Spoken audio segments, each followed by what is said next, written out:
Y hoy hemos decidido, como dije anteriormente, habíamos estado hablando de San Agustín de Hipona y Santo Tomás de Aquino, la teología de San Agustín de Hipona y Santo Tomás de Aquino. Y para conseguir algo consecuente, hoy vamos a encarar el tema de René Descartes y el planteo es el siguiente: si realmente su pensamiento es teológico.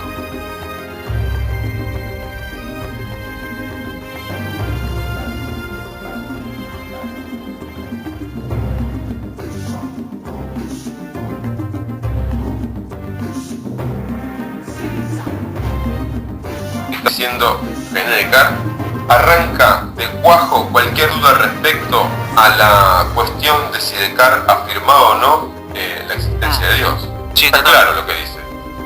Él dice que es fuente suprema de toda verdad, es decir, no pone en duda alguna que Dios es para él la fuente de verdad.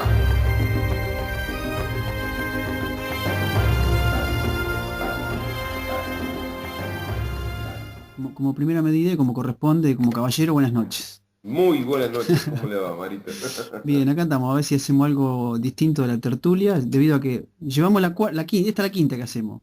¿Esta es la quinta ya? Esta es la quinta, sí, y todavía no nos han mandado a matar, ni nada por el estilo. No ha venido gente de la CIA, nadie. tipo de estas cosas. Lo cual eso significa que es un buen síntoma. Estamos pasando desapercibidos, lo cual es necesario sí. para poder ir siguiendo impunemente desarrollando todas estas temáticas. Sí, hay una escucha silenciosa, porque yo veo en YouTube que se escucha, pero no, nadie dice nada. Claro. Por otro lado, me parece que vamos a tener que hacer algo distinto hoy, porque el video anterior duró casi 1 hora, casi 2 horas. Lo cual implica que es muy poco que alguien tenga la paciencia y la persistencia de escucharnos 2 horas. Para poder escucharnos. Claro. Y no, tiene que ser algo muy predispuesto, te voy a decir. Sí, totalmente, sí. Así que bueno, vamos a hacerlo un poquito más breve. Para darle al oyente un poquito de tranquilidad. De todas maneras vamos a ponerle un poquito de música y todo ese tipo de cosas. Sí, tal cual. Queda muy bien. Algún discurso de Alfonsín. Sí, otro de Juan Domingo Perón también. Sí, y para arreglarlo un poquito, para confundir un poco más las mentes de los oyentes, algún discurso de Menem. Y otro del Che. Claro. Bueno, ya que está, al collage le agregamos algo de Fidel Castro y listo. Claro, listo. Queda repleto el espectro. Bueno, Manuel, a ver, hemos estado hablando de todo un poco en las primeras tres tertulias, la cuarta ha sido la más ordenada. Y hoy hemos decidido, como dije anteriormente, habíamos estado hablando de San Agustín de Hipona y Santo Tomás de Aquino, la teología de San Agustín de Hipona y Santo Tomás de Aquino. Y para conseguir algo consecuente, hoy vamos a encarar el tema de René Descartes y el planteo es el siguiente: si realmente su pensamiento es teológico, claro, contrastado con lo filosófico, ¿no? Sí. Esa es la premisa o la consigna, si es que cabe el término. Quiero leerte un poquito, primero me parece que vamos a ver un poco de datos de René Descartes, y después vamos a ver un poquito todo lo que implica los datos, y a ver qué sale. Yo te leo lo que tengo escrito aquí. Dice René Descartes, nacido en el año 1596, muere en el año 1650. Fue como Galileo un hombre de profunda curiosidad tras recibir su educación tradicional bajo los jesuitas. Eso ya es una impronta. Claro. Descartes sintió la necesidad de conocer mejor el mundo, y con ese propósito se reunió a los ejércitos de Mauricio Nassau y más tarde de Maximiliano Baviera. Mientras estaba bajo los Países Bajos, conoció a un médico cuyos estudios y experimentos, tanto como en las ciencias naturales como en las matemáticas, le fascinaron, y a partir de este entonces Descartes dedicó buena parte de su tiempo al estudio de las matemáticas y de los fenómenos físicos. Algo como hablábamos hace un rato, algo muy de moda aquel tiempo, ¿no? Sí, tal cual.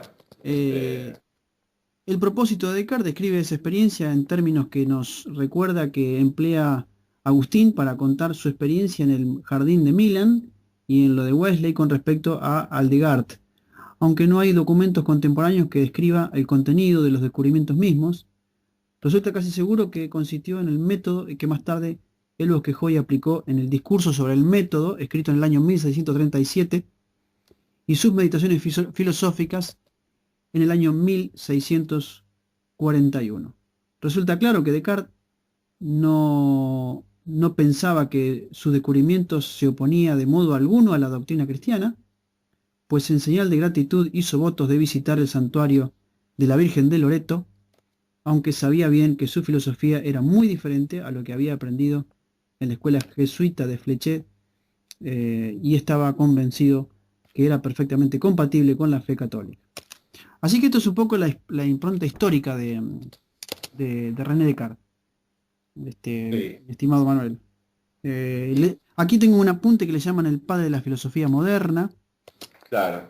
Que es el su aporte a la historia, pero también es un hombre grandilocuente desde lo que uno podría concebir como nueva filosofía, ¿no? Ujú. Partiendo de la base que Descartes no deja de lado la filosofía que lo antecede, sino que se toma los fundamentos de la filosofía que lo precede para desarrollar sus Claro, meditaciones, claro, las claro, meditaciones metafísicas. claro, claro. Vamos a seguir un poco con lo que veníamos charlando un poquito para después meternos de lleno en su filosofía propiamente dicha. Dale, Yo te había pasado un gráfico allí donde hablamos un poquito de la contemporaneidad de Descartes, exacto. Sí, ¿no? sí, muy bueno. Eh, donde me llamó mucho la atención, porque también es parte de un aprendizaje, ¿no? El hecho de que a Descartes lo circundaba en primer lugar Copérnico. Todos sabemos un poco la historia de Copérnico, y un clérigo polaco, nacido en el año 1473 y muerto en el año 1543. Gente que muere muy joven, che. Sí, sí, sí. ¿Eh? Que tal vez tendría que ver mucho con que todavía no estaba tan a la mano la medicina Sí, sí, sí, sí. para contrarrestar las Mm. enfermedades, ¿no? Que Copérnico, eran heredadas evidentemente, se enfermaban claro, fácilmente y claro. no había cómo resolver eso. Exactamente. Y más aún Francia, que dicho sea Claro, de paso, un poquito sucio eran los muchachos. el gran imperio franco, ¿no? Claro, claro, totalmente. Yo te puse allí que debajo de Copérnico había un concepto de heliocentrismo. Sí, exacto. Explícanos un poquito qué es eso.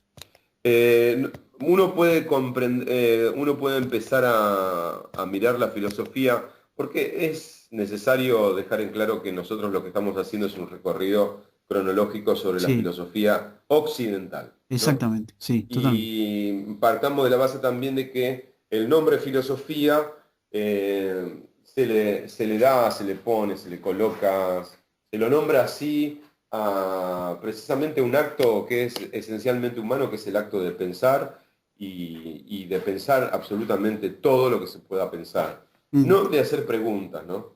Entonces nosotros ahora estamos centrados sobre la imagen de Renato Descartes, mm, a partir de esta idea de poder seguir esta cronología temporal, como se aprende y como se enseña en la mayoría de los lugares. mm, Eh, y en realidad la situación que tiene Descartes para aportar al mundo es precisamente esta ruptura que tiene, con la idea. Él hace énfasis sobre la capacidad del sujeto de pensar. mm. Con él nace la subjetividad, como la van a llamar luego, que es esto del sujeto pensante. El pienso luego existo de René Descartes es precisamente una cita de él que hace referencia a una referencia muy sintética sobre lo que todos heredamos de su pensamiento. Bien, sí, es una realidad, pero no me respondiste la pregunta del qué es el heliocentrismo. Perdón, En el, el heliocentrismo, tiene que ver con este proceso histórico que es donde nosotros pasa en ese momento histórico, podríamos definirlo así, pasa de ser teocentrista, es decir, Dios como el centro del universo, como el centro Ujú, del pensamiento, como el que todo lo soluciona, pasa a formar parte Descartes con otros pensadores a pensar en el heliocentrismo, es decir, el Sol como el centro, a partir de las teorías cosmológicas que se comienzan a desarrollar en esa época, como los pensadores que vos nombraste, Galileo Galilei, por ejemplo, donde ya había estudios previos, pero que ellos exhiben diciendo de que, bueno, de que esto de que la Tierra es el centro del universo ya no es así. En realidad hay datos sobrados como para decir que la Tierra es uno más dentro de muchos planetas y que giran alrededor del Sol y que tiene dos movimientos, uno de traslación y otro de rotación. Ok. Galileo Galilei le agrega un poquito más. Galileo Galilei nació en el año 1564, Sí. muere en el 1642, un matemático interesante. Le agrega al heliocentrismo el heliocentrismo aristotélico. Exacto. Y luego Kepler, perdón, Kepler. Kepler, un matemático muy poco conocido de él y realmente muy poco de él, un astrónomo interesante. Él agrega el concepto de elíptico, La elipsis. la elipsis, o sea, para tener en claro a aquel que está escuchando que lo elíptico es precisamente es como un círculo achatado en sus puntas. Exacto, exacto. Lo que hemos hablado muchas veces, lo que descubrió aquella mujer llamada Hipatia. Exactamente. Y creo que estos tres, Copérnico, Galileo Galilei y Kepler, fueron realmente una gran influencia en la contemporaneidad de René Descartes, ¿no? René Descartes venía de la escuela de escuelas de influencia escolástica aristotélica. Me Sí. gustaría muy brevemente preguntarte cuánto hay de influencia entre el heliocentrismo y el teocentrismo de Aristóteles. Mm.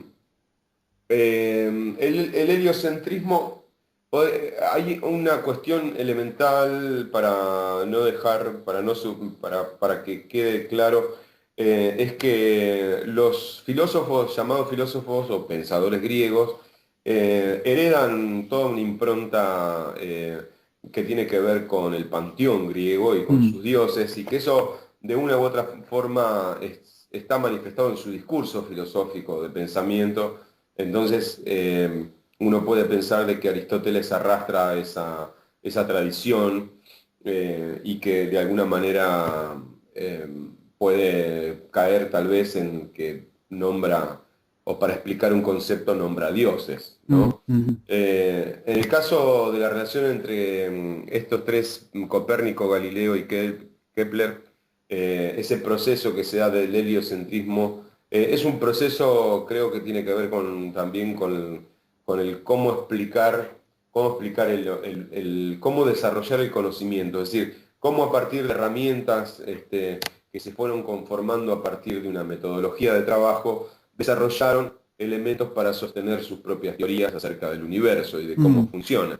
Entonces, el heliocentrismo, que va a decir en el caso de Copérnico, que va a decir que el centro del universo es el Sol, nos remite directamente a los presocráticos cuando pensaban cuál era la sustancia de todas las cosas, o el origen de todas las cosas, o el arjé. Es decir, son pensamientos que se renuevan por la propia experiencia de la historia universal. Entonces, Copérnico lo que hace es lograr utilizar todos esos elementos que también eran heredados del momento de la época del helenismo, donde había habido grandes avances en todo ese contexto histórico, y va a descubrir mediante estudios y mediante observaciones de que el Sol realmente es el centro del sistema solar. Después el aristotelismo o el heliocentrismo aristotélico de Galileo Galilei, estimo que tiene que ver con esto de qué es lo que planteaba. No nos olvidemos que Aristóteles va a escribir y va a desarrollar, va a pensar prácticamente, va a ser el tipo que va a pensar prácticamente en todo. Entonces va a escribir sobre botánica, sobre biología, sobre el movimiento de los cuerpos. Es decir, el movimiento de los cuerpos aristotélico va a dejar una impronta tremenda en lo que va a ser después el desarrollo del pensamiento universal. Entonces creo que en ese punto Galileo Galilei va a tomar herramientas del movimiento de los cuerpos desde el punto de vista aristotélico y lo va a trasladar a su heliocentrismo, aquel que de alguna manera va a tomar de Copérnico. Y Kepler, en el caso de él, la cuestión de la idea de la elipsis, si mal no recuerdo, la aplicación que él hace, la hace más que nada a partir de cálculos matemáticos vinculados más con el pitagorismo. Así que bueno. Entonces, René Descartes pasa a ser una síntesis de todo eso, ¿no? Es decir, que en el decurrir del tiempo, en el transcurrir del tiempo y de la historia del pensamiento, los filósofos o los pensadores que van a estar haciendo historia, me parece que lo que van logrando son grandes síntesis históricas que van a dar lugar a nuevos momentos históricos. Entonces, Copérnico, Galileo, Kepler y René Descartes tienen esa de la epistemología también de alguna manera a lo largo del tiempo en un lapso de aproximadamente 100, 120 años. Bien, así que bueno, dejamos un poco el tema de la contemporaneidad, pero la política que le rodeaba a Descartes, según los datos que tengo yo aquí, la guerra de religiones, la guerra de los 30 años, desde el 1618 hasta el 1648, estados absolutistas en lucha por la hegemonía, y bueno, nuestra vieja amiga, la Inquisición, ¿no? La Inquisición. O sea, era lo que siempre bien recordada, jamás olvidada, digamos. Y nunca reconocida y nunca aceptada, ¿no? Claro, tal cual. La Inquisición. La cultura, bueno, el desarrollo de un nuevo método científico de Galileo, condensado o condenado por el copernicanismo, la cultura barroca, el auge del teatro de Molière y de Shakespeare en ese tiempo. Así que bueno, eran tiempos convulsionados, pero también de cambios, ¿no? Yo creo que cuando Descartes nace, me parece que el mundo ya era una bolsa de gato, porque la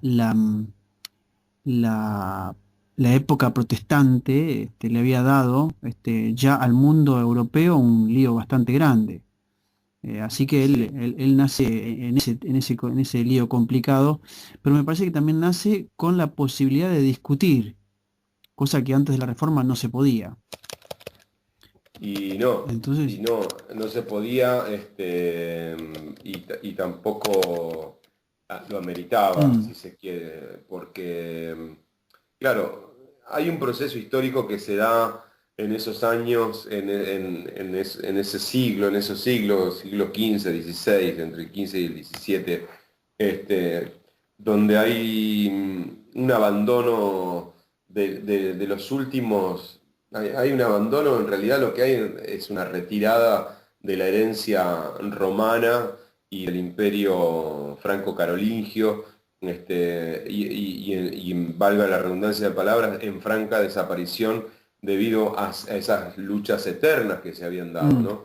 Porque había un imperio romano que había caído, el imperio occidental, y que después Europa queda bajo el dominio de los francos, pero hay otro imperio, hay otra parte de Roma que se desarrolla en la parte oriental, donde vive y convive prácticamente con la construcción del imperio, el imperio franco, no franquista, que la gente no confunda. El franquismo es mucho después y posterior y no tiene nada que ver con esta etapa. Obviamente. Pero los francos es precisamente una comunidad de pueblos que eran procedentes procedían de una región de Europa, ¿no? Y que habían heredado mucho de la cultura romana, pero que la habían modificado. Eso ocurre previo, obviamente, mucho tiempo antes, pero fueron tan sangrientas todas esas luchas y esa construcción de Europa que dejó herencia de todo tipo. Entonces, Después de prácticamente 500 años había una definición de fronteras, una redefinición de fronteras. España también tenía lo suyo por su lado, el Imperio Hispánico. Entonces, la situación de esa zona, que era la que dominaba el pensamiento, y no nos olvidemos que esto es contemporáneo también con lo que ocurría para la historia, que es el hecho de encontrarse con una nueva tierra, ¿no? Claro. No nos olvidemos de esa fecha, para algunos fatídica y para otros un encuentro de culturas y para otros un choque de cultura, pero entre medio de toda esta historia y previo a la propia vida de Descartes, hay una nueva concepción del mundo que es imposible evitar, que es pensar que la Tierra no era lo que decía hasta ese momento la estructura del poder eclesial, y que realmente lo que ocurría era que había un nuevo mundo, y que no era que al final del agua, que al final del océano había nada, no, había más, y había más de lo mismo o parecido o más rico. Entonces, la mente del ser humano comienza a mirar sus propias expectativas, desarrollar la vida cotidiana, Claro. porque había un mundo posible, Sí, totalmente. había una utopía, no una utopía, lo que Claro. primero era una utopía, bueno, ahora era una utopía. Entonces aparece toda la parafernalia de Europa, tratando de expandirse, ya no contentos con sus vecinos, sino pasando el océano y yendo hacia otras tierras, ¿no? Claro, claro, claro. Es decir, René Descartes marca un poco lo que es lo que es el imperialismo, ¿no? El deseo del imperialismo por gobernar y por mantener bajo su asiento, bajo sus pies, a todo quien pueda. Y bueno, y René Descartes nace en ese contexto, ¿no? En Claro. un momento histórico que lo avasalla, que lo interpela también, ¿no? Sí, totalmente, sí. Em, me preocupa algunas cosas que por ahí podamos ir en la medida que vamos charlando, poder ir llevando un poco. La filosofía de Descartes, o el pensamiento de Descartes, se gira en base a tres temas principales, aunque es toda una temática digna de estudiar.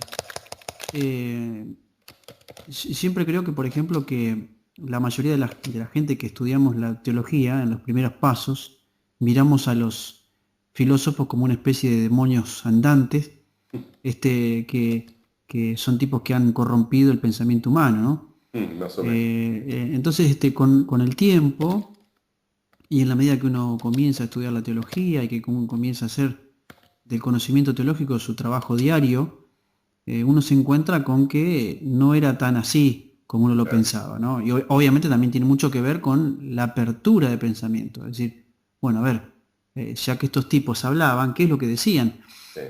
Y si lo decían, ¿por qué lo decían? Bueno, a ver, ¿qué tiene que decir la teología a lo que estos dicen? Cuando en realidad me parece a mí que muchos de ellos, como en el caso de San Agustín de Hipona y de Santo Tomás de Aquino, que son dos cosas distintas. Me Sí, parece sí. que aquí nos paramos en el primero, que separa, que es desde el círculo teológico, pero desde afuera. Es decir, en este caso tendríamos que colocar, para hacer una forma gráfica, a San Agustín de Hipona y a Santo Tomás de Aquino dentro de un círculo teológico, ¿no? Sí, tal Y, cual. y eclesiológico, por así decirlo. Sí, sí, sí. Pero René Descartes, digamos así de manera muy figurativa, toma algunos libros de teología y sale fuera del círculo. Sí, Y desde allí hace su hipótesis de pensamiento. Y es eso lo que por ahí, lo que quiero plantear ahora. Él toca tres temas interesantísimos, muy importantes. El tema del método, el tema de la duda y el tema de la sustancia. sí. Tres temas muy interesantes, dignos de estudiar. El tema de la duda, donde ahí aparece el famoso cogito ergo sum, Sí, pienso y luego existo. luego existo. Ujú. El tema del método, la evidencia, el análisis, la síntesis, la revisión, que se basa en la Universalidad. universalidad de la razón, ¿no? Sí. Estamos viendo el mismo gráfico, por lo que veo.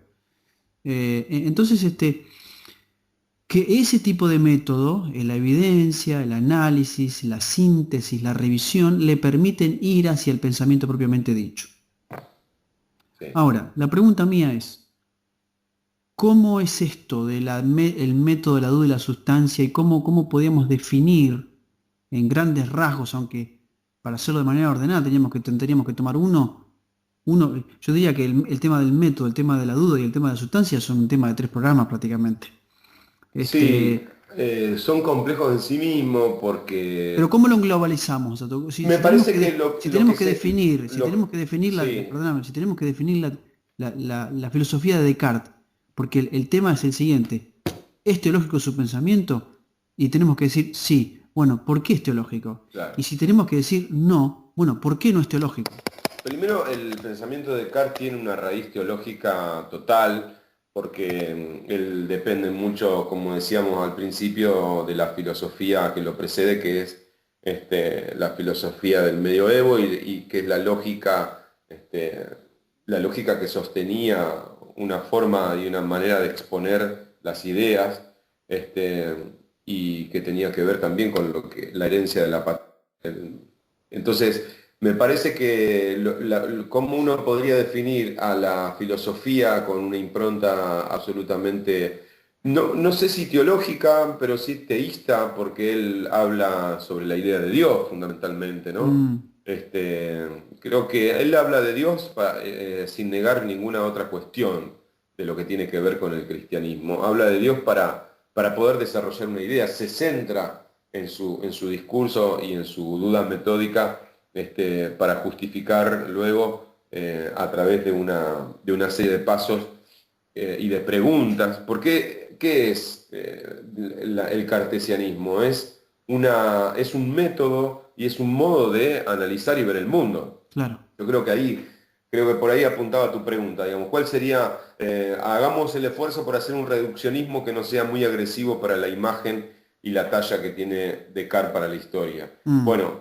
este reduccionismo que nos permitimos hacer por una cuestión de tiempo, es decir, que desde mi perspectiva al menos, yo considero que Descartes es el gran constructor y el gran ordenador metódico, para poder construir, desarrollar ideas acerca del mundo. Me mm, parece que lo que Descartes hace es más allá, o incluso pensando en lo que es la sustancia o no es sustancia, que son ideas que vienen del viejo aristotelismo.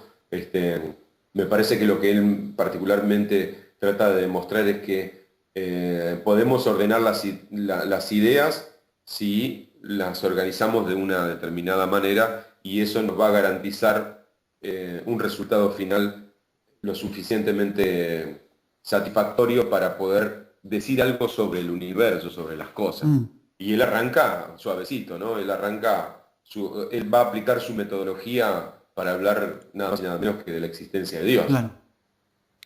Sí, bueno, entonces, bajo ningún punto de vista, entonces podemos decir que él niega la existencia de Dios. No, no, todo lo Claro, contrario. Él claro. afirma, en su discurso, él afirma la existencia. Es decir, primero empieza dudando, pero él duda de todo, y duda incluso, como dice en su propio discurso introductorio del método, duda de sí mismo. Claro. Eh, Estoy tratando de recordar De todas y maneras, al es una duda mismo... ordenada. Porque Sí, yo estoy viendo aquí que es una duda, es metódica, es provincial, es universal, es teorética, sí, sí, afecta a la tradición, afecta a la autoridad, afecta a los sentidos, afecta al mundo exterior, afecta a las matemáticas. Es decir, sí. pero la duda que él plantea no afecta ni la religión, ni la política, ni las costumbres. Y eso es una duda ordenada. Es decir, Sí, bueno, en sí, sí, sí. definitiva, dentro del plano teológico también, uno tiene que entender que en algunos aspectos uno tiene que dudar de algunas cosas para poder comprender algunas cosas muy, muy profundas. Dentro del... Es que es necesaria Claro, la ese es el duda. asunto. Yo creo que lo que también deja René Descartes es la necesariedad de la duda o del Claro, dudar claro. como una actitud frente a las cosas. Y desde lo más universal y absoluto, como es la idea de Dios o como es el orden del universo, hasta lo más particular e individual y cotidiano y mundano, si se quiere, que es el pensar y el cuestionarse a uno mismo, a sus acciones, a su continuo devenir, a sus decisiones, a sus creencias, porque el dudar lo que permite al individuo es construirse a sí mismo, no construirse a sí mismo como si hiciera un soliloquio y se habla y se contesta a sí mismo, sino en interacción con lo que lo rodea. Y esa interacción con lo que lo rodea a partir del dudar le permite repreguntarse, no tampoco para vivir repreguntándose, sino para empezar a tomar decisiones que lo vayan llevando a tener una vida consecuente con lo que cree y con lo que siente y con lo que considera que le hace bien. Y en base a sus propias creencias y estas dudas le van haciendo cuestionar sus propias acciones, bueno, indudablemente que la duda es sabrosamente necesaria. Yo creo que hay un problema de interpretación con respecto a la duda desde el punto de vista teológico. Por ejemplo, Satanás es el pervertidor, ¿no? Cuando decimos que Satanás es el pervertidor, significa que él usa elementos propios y sanos que Dios creó y puso en el hombre para que éste se desarrolle y pueda aprender a comprender su propio mundo. Estamos hablando de meternos en un concepto de cosmovisión, de decir, Adán recién creado, puesto en su mundo, Dios le da una herramienta muy importante como la duda para que éste pueda llegar a comprender cómo funciona su propio mundo en sí. Estamos bien hasta ahí. Tal cual. Allí aparece no el personaje mitológico, sino el personaje real, existente y latente, como en el caso de Satanás, de Lucero, Lucifer. Y usa una herramienta muy importante, que es la propia duda.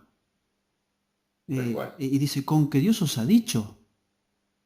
Sí. Y coloca en Eva la duda para que Eva pueda llegar a pensar, así que Dios me dijo tal cosa, a ver, ¿cómo es esto que me plantea?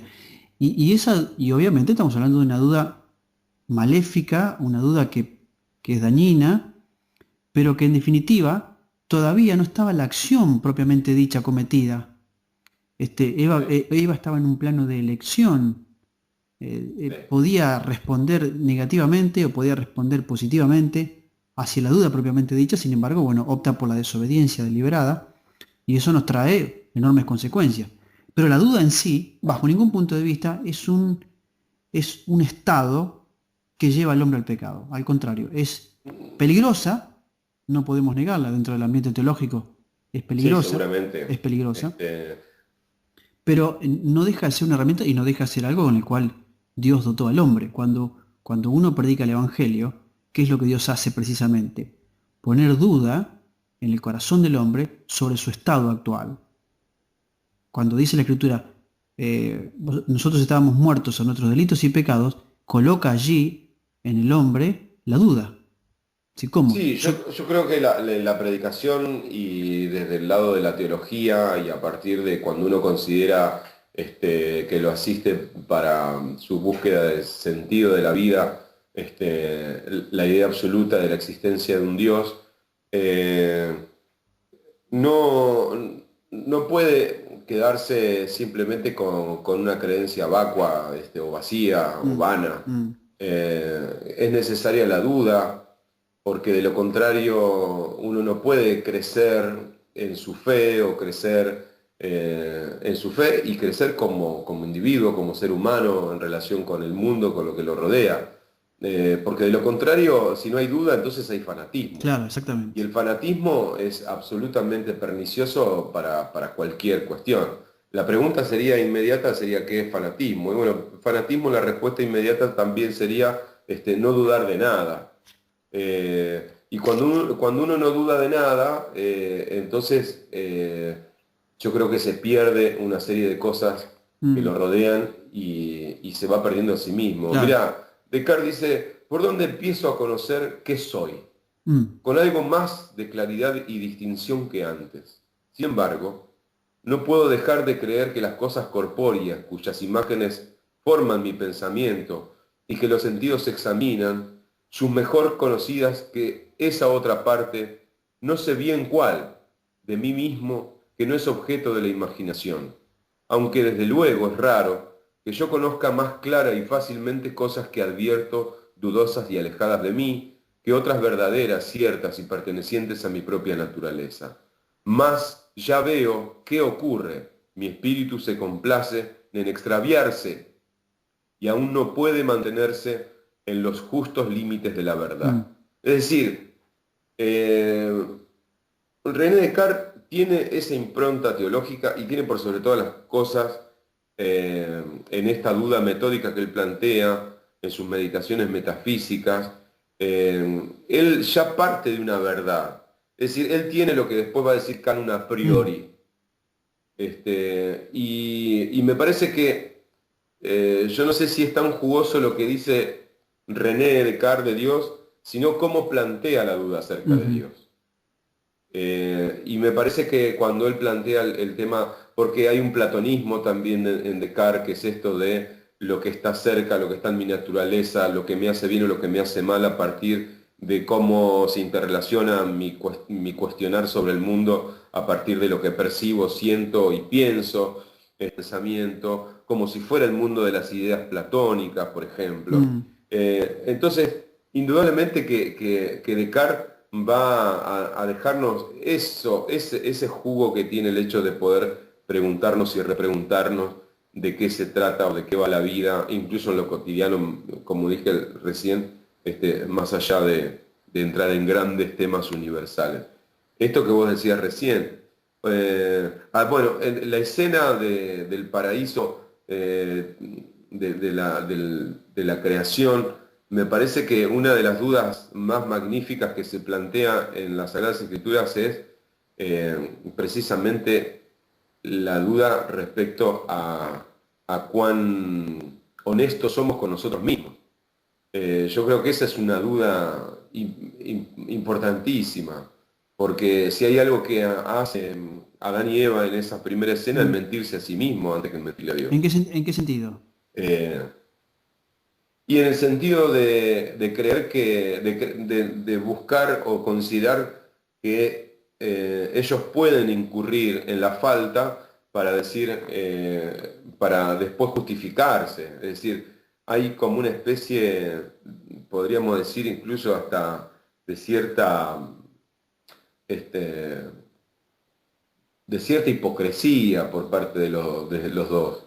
En este sentido, digamos, porque automáticamente que Adán, por ejemplo, es cuestionado acerca de lo que hizo, lo primero que hace es echarle la culpa al otro.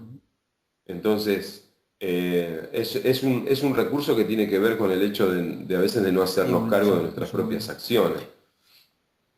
Y después, bueno, en la escena que sigue, histórica también, la de Caín y Abel, ahí plantea un existencialismo, obviamente primero y obviamente con una lectura que tiene que ser mucho más profunda, pero el vínculo entre esos dos hermanos yo creo que plantea temas universales que hoy todavía nos estamos cuestionando, ¿no? Y que son grandes dudas. Indudablemente muchas de las cosas que uno puede sacar del propio huerto del Edén son cosas que nosotros las miramos en retrospectiva, ¿no? Y ahí es muchas veces donde incurrimos en un error. Hay que tratar de ver toda la acción o todo lo que sucede en el huerto del Edén en perspectiva, es decir, desde la creación y desde de la creación misma de Adán y su cosmovisión, y de allí en adelante.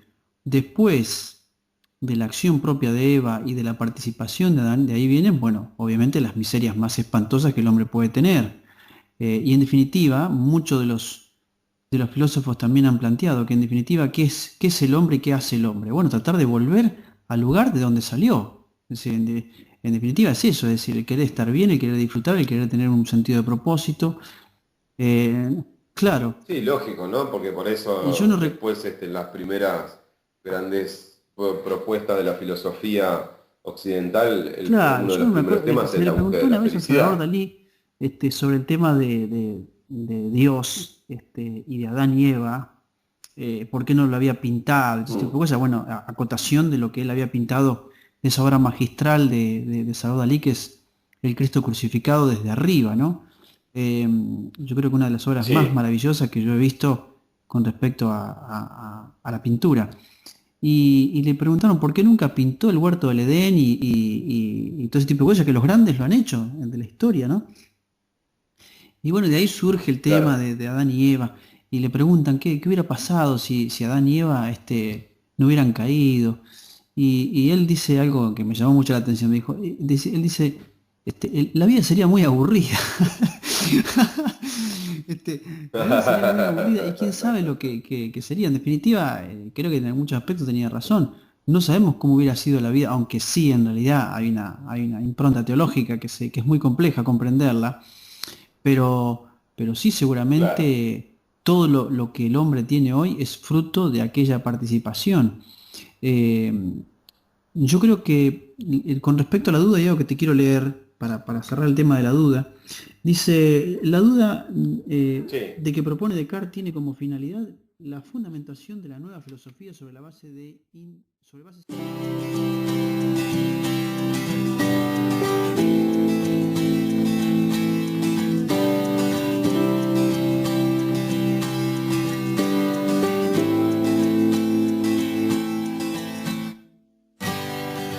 Yo te quiero amar, sigo buscando maneras.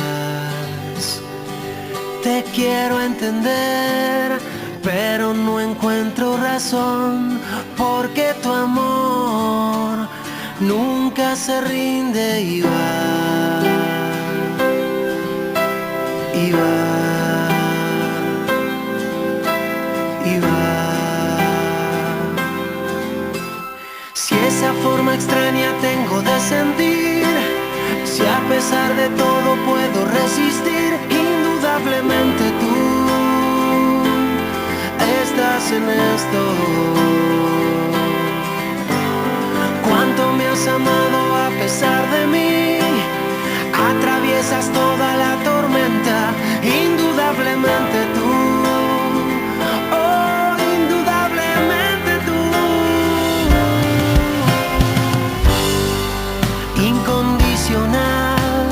Has rescatado mi vida,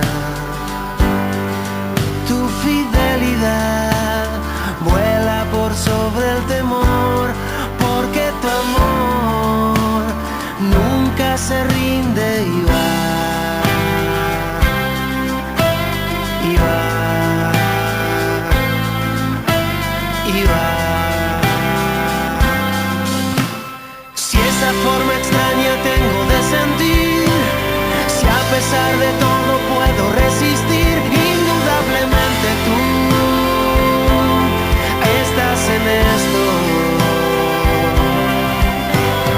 Cuánto me has amado a pesar de mí, atraviesas toda la tormenta, indudablemente tú.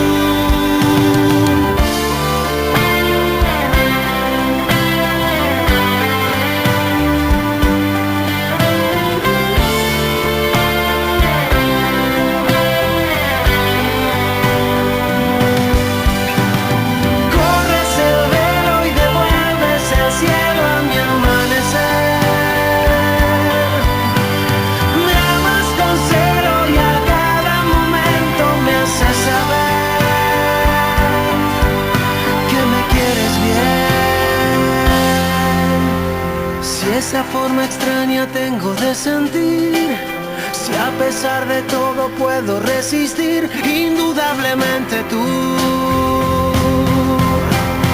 Cuánto me has amado a pesar de mí, atraviesas toda la tormenta, indudablemente tú.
del poder del Evangelio, necesita inevitablemente de la revelación de Dios para que éste pueda llegar a tener luz y entendimiento. Por eso dice el texto bíblico, porque no me avergüenzo del Evangelio, porque el Evangelio se revela, porque en el Evangelio la justicia de Dios se revela por la fe y para fe. Como está escrito, el justo por la fe vivirá. Perfecto. Lo que está bien, me parece que con respecto a lo que plantea Descartes, en relación a la idea de Dios, yo lo que encuentro en Descartes no es específicamente una negación sistemática No. del Evangelio ni de las Sagradas Escrituras. No, lo que no, yo no. encuentro en todo caso es que lo que él dice es que el hombre puede pensarse a sí Claro. mismo y a la vez puede, desde su yo, conocer al Exactamente. mundo. No, Pero en ningún no. momento dice que a partir de su Es yo que no puede hay conocer a una Dios. intencionalidad directa de la negatividad de la escritura. No la hay. Claro, pero él no dice que a partir Claro, del pero yo no puede conocer a considera Dios. la revelación como una fuente de verdad. Ese es el... Pero no la considera No directamente. la considera. Es decir, no está dentro de lo que él quiere plantear en no su está dentro de su filosofía. método. Es decir, claro, no aparece como una cosa ni buena ni mala, ni positiva ni negativa. No está. Digamos, no está. No está dentro de su método, no Es está. decir, Buscala en toda la filosofía claro. cartesiana y no vas a encontrar... Está bien, no vas a encontrar... coincidimos en eso. Digamos que él no hace referencia él no hace una referencia afirmativa o negativa respecto de una valoración sobre la Biblia como así fuente de como él conocimiento. toma una verdad, así como él trata de manera subjetiva la Biblia y a Jesucristo, también su concepción de Dios hay que tomarla de manera subjetiva. Hay que tener cuidado. No podemos ser injustos y decir, no, este tipo dijo cualquier locura. Sí, no, es cierto, sí, por un lado es cierto, por un lado sí es cierto, pero por otro lado, no, ¿por qué no lo tocó el tema? Entonces, si no lo tocó, no lo defenestremos. Claro, porque ese es ahí está, dice, sin embargo, fíjate lo que dice en una de sus meditaciones, dice, sin embargo no puedo dejar de creer que las cosas corpóreas, cuyas imágenes forma mi pensamiento y que los sentidos examinan, son mejor conocidas que esa otra parte, no sé bien cuál, de mí mismo, que no es objeto de la imaginación. 2 puntos. Aunque desde luego es raro que yo conozca más clara y fácilmente cosas que advierto dudosas y alejadas de mí, y otras verdaderas, ciertas y pertenecientes a mi propia naturaleza. Mas ya veo qué ocurre. Y dice lo siguiente, mi espíritu se complace en extraviarse, y aún no puede mantenerse en los justos límites de la verdad. Y recordemos que él consideraba que la verdad estaba en Dios. ¿Sí? Dice, aún no puede mantenerse en los justos límites de la verdad. Punto. Seguidamente dice, soltémosle pues la rienda una vez más, a fin de poder luego, tirando de ella suave y oportunamente, contenerlo y guiarlo con más facilidad. Empecemos por considerar cosas que comúnmente queremos comprender con mayor distinción, a saber, los cuerpos que tocamos y vemos. Y después sigue hablando, ¿no? Pero me parece que él, como yo te dije en su momento, no solo evita hablar abiertamente de la existencia o no de Dios, es decir, más que afirmar que existe y que es un centro de verdad, sino que lo que también hace, es decir, yo lo que está diciendo es, yo me desprendo de una manera, y lo que voy a relatar en mi pensamiento es cómo creo yo que el sujeto, el individuo, el yo, debería comenzar a tener una mirada crítica hacia lo que lo rodea y a su mismicidad, digamos, a su corporeidad. Me parece que él lo que hace es no tocar la cuestión de las Sagradas Escrituras precisamente por esto que hablamos, ¿no? Esto que dijimos, yo te dije en su momento, pensemos en dónde y cómo las órdenes o para quién laburaba en el momento de su muerte. Era un tipo que pertenecía a un sector absolutamente, él estaba tenía una vida muy acomodada, no era un tipo que tenía grandes apremios, pero a la vez sabía que de algo había que vivir. Entonces, me parece que él es muy cuidadoso con respecto a decir algo sobre la verdad de las Sagradas Escrituras. Y es más, y cada vez que puede, yo ahora no recuerdo, no soy de los tipos que se acuerdan de memoria de los libros, pero de lo que yo recuerdo haber leído de las meditaciones metafísicas, él se cuida mucho de hacer referencia a la cuestión teológica propiamente dicha. Y volviendo sobre la idea, como me planteabas, sobre la genealogía de la palabra teología y la concepción de lo que es hacer teología, que viene obviamente mucho antes que Descartes. Me parece que lo que plantea si Descartes tiene o no un pensamiento teológico, nos pone en la dificultad de decir desde dónde escribe, desde dónde parte Descartes para hablar sobre la existencia de Dios. Yo creo que el pensamiento de Descartes es su pensamiento y yo creo que no tiene un gran esmero en definirse desde un punto de vista ni religioso por su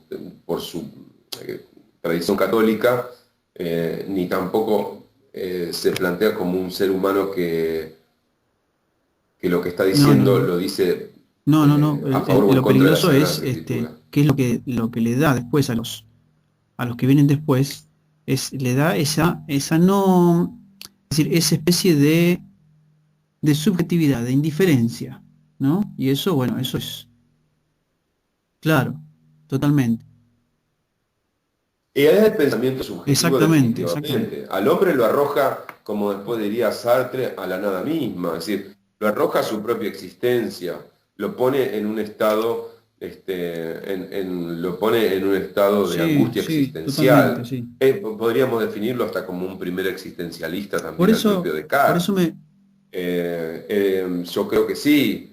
Y si alguien tiene algún atisbo de teología, claro, lo tiene desde un punto de por eso me vista gustaría un poco terminar. absolutamente no Dice, la pensado escritura ni dice todo, considerado para la él. escritura, pues la escritura dice, todo aquel que en él creyere no será avergonzado.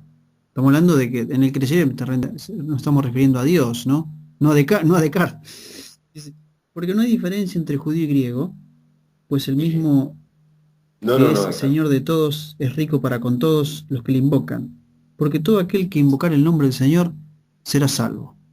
Entonces, esa invocación, esa reclamación, esa concepción de Dios, siempre parte de una revelación. Dios, de todas maneras, si Dios no se hubiera revelado, el hombre nunca por sí mismo podría haberle conocido. Y creo que lo más, digamos así, peligroso que Descartes deja en el mundo es el hecho de conocer a Dios por sí mismo. Es decir, Dios no puede ser conocido por sí mismo si Él no se revela.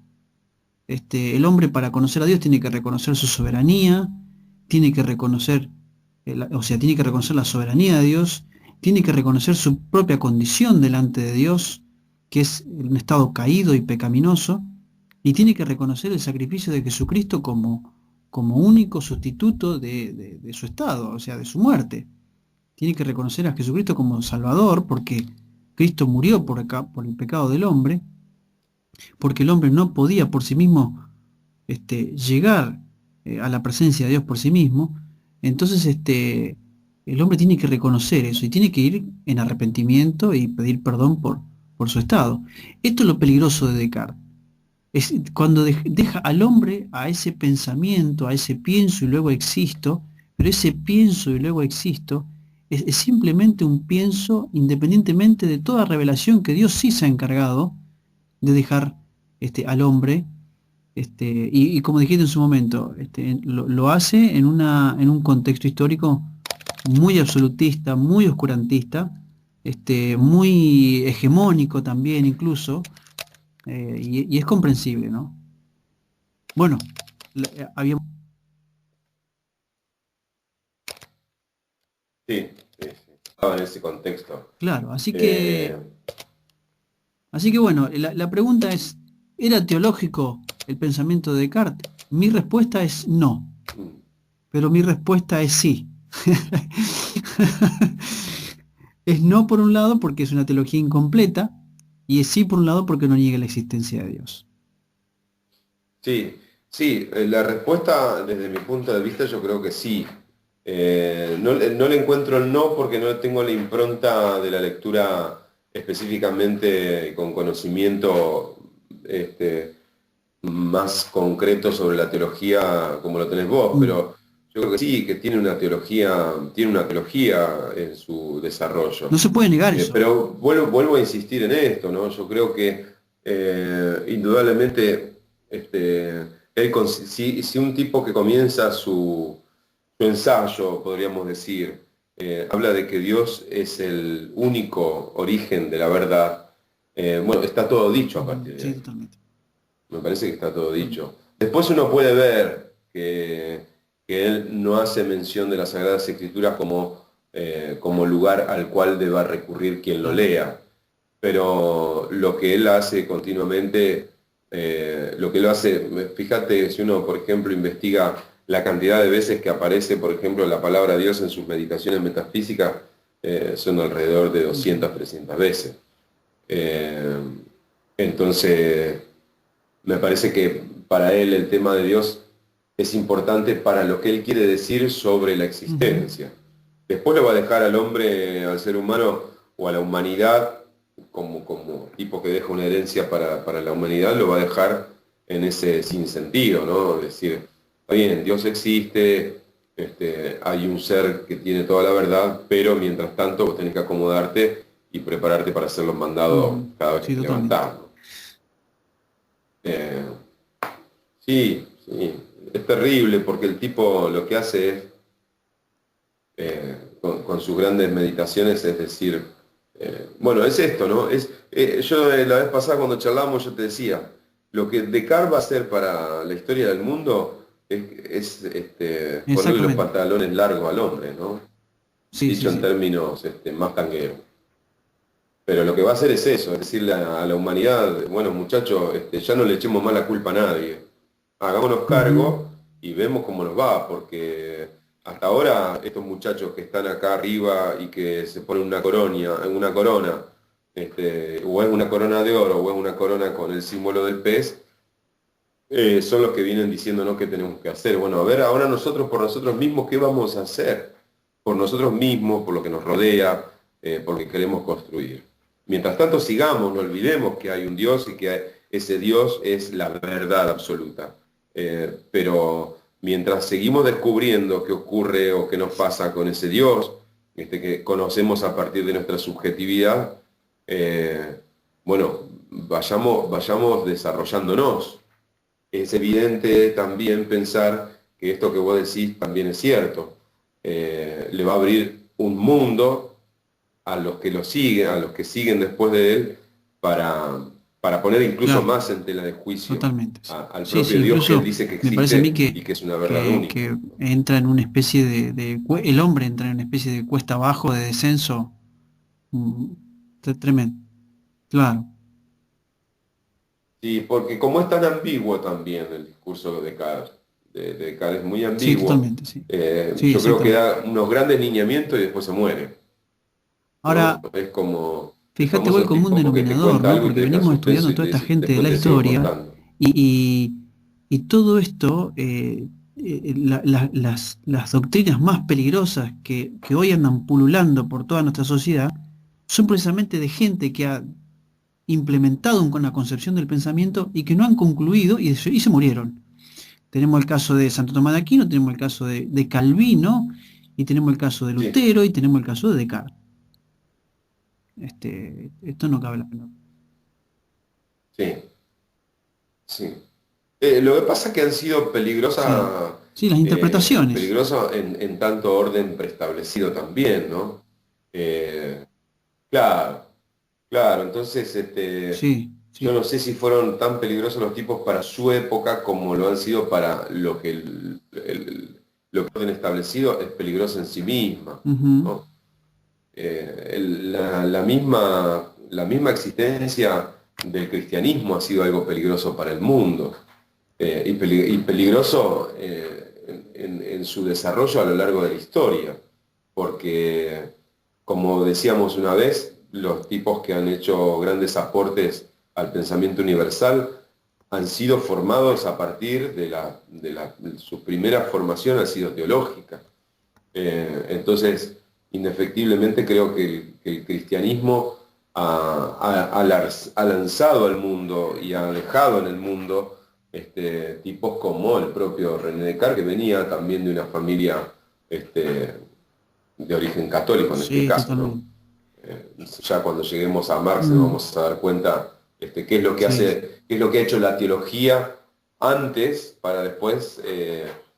¿Por qué la teología? Porque podríamos decir, como hemos dicho en otros momentos, que la teología es de alguna manera el primer esbozo de la filosofía. Entonces, la teología en sí misma no es privativa del cristianismo, es decir, había teología también en el mundo griego y había teología en el mundo de los Vedas, es decir, quienes manejaban el conocimiento de lo que estaba más allá de lo cotidiano existieron prácticamente con la historia del mundo.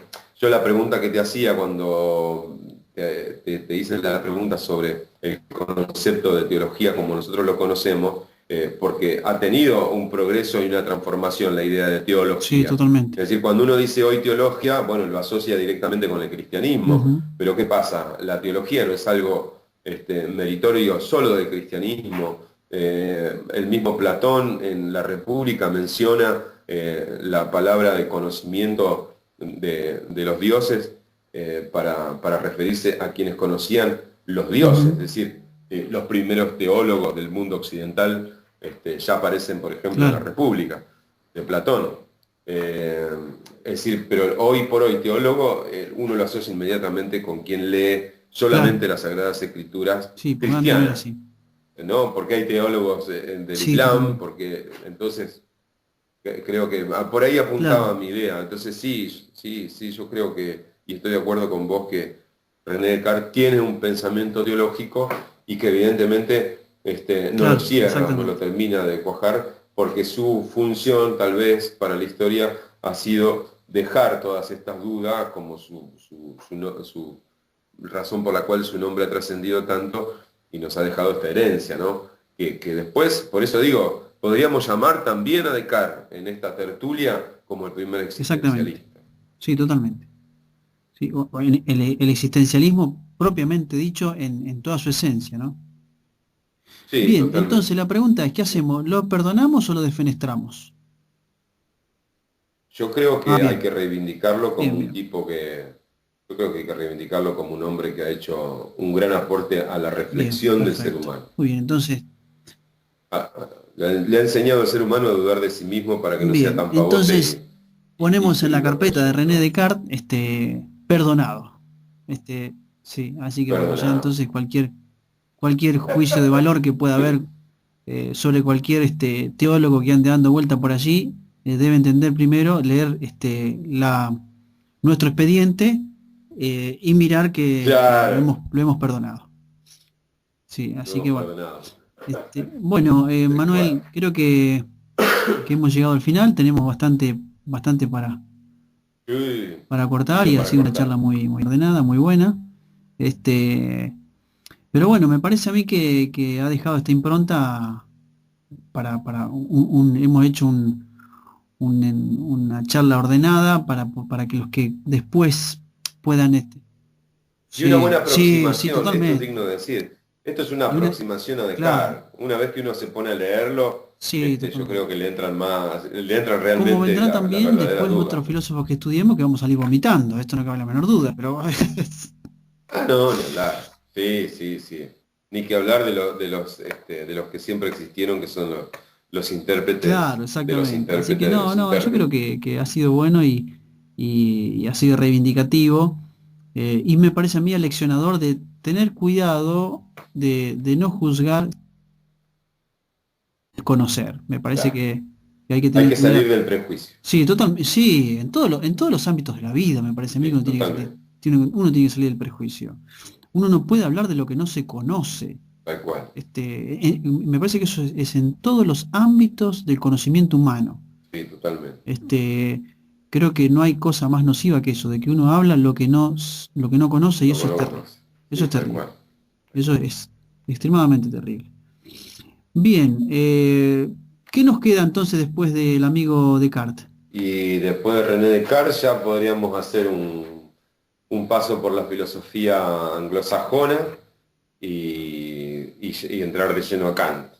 Ajá, ¿y qué implica la filosofía anglosajona? Y yo creo que hay dos o tres tipos que no hay que dejar de entender y de por lo menos de reflexionar acerca de algunas de sus cuestiones, que son Locke y Hume. Ajá, y Hume, exactamente. Y y hay un poco también Spinoza. Y Spinoza, que viene con esa impronta de moro y Está bien. hispánico. Sería bueno entonces que lo toquemos en la próxima tertulia, pero toquemos los tres juntos, cosa que. Porque si no, nos vamos a descomponer del estómago tratando a los tres. No, va a ser una cosa de locos. Y claro. Yo me voy a vestir de blanco cuando hablemos de Kant. Sí, yo ya te veo con la Cruz Roja y con una antorcha al lado, y seguramente la foto será al lado de un árbol con una horca. Por supuesto, sí, totalmente. Y varios amiguitos atrás vestidos de la misma manera y una capucha blanca con grandes risotadas hablando en inglés, seguramente. Por supuesto. No, en italiano. En italiano, bien, peor todavía. Algunos camisas negras también estarán ahí atrás. Bueno, Manuel, no cortes, pero por ahí para despedirnos un poquito. Dale, hermano. Del aire más que nada, del éter. Esto ha sido todo por hoy, así que la próxima charla será entonces tocar el tema de Hume. ¿De quién más me dijiste? De la filosofía anglo-hispana, digamos. Anglo-hispana, ok. Bien, entonces. Bueno, aquellos que no quieren escuchar, aquí estamos entonces para la próxima, les esperamos en esta tertulia. No sé si usted se quiere despedir, amigazo.